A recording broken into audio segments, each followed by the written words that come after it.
That was a late night last night. How many of you stuck it out for 18 innings? There was no runs in the 8th, the 9th, the 10th, the 11th, the 12th, the 13th, the 14th, the 15th, the 16th, and the 17th.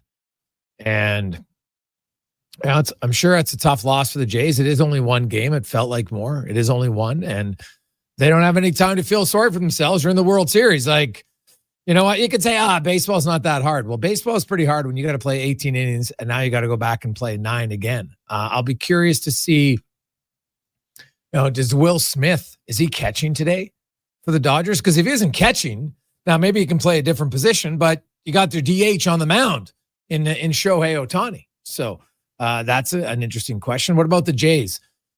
George Springer going to be ready? Bo Bichette, Alejandro Kirk?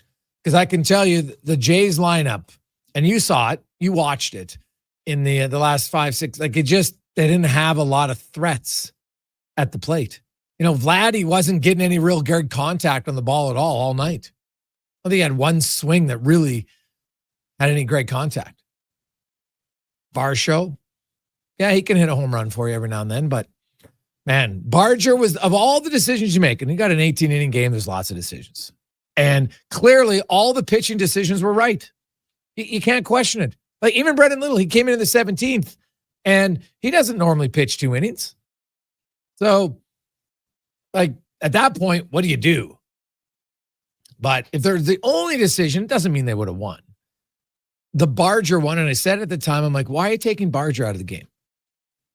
He's a good fielder. He's got a rocket of an arm. And you already had Springer and Bichette out of the lineup.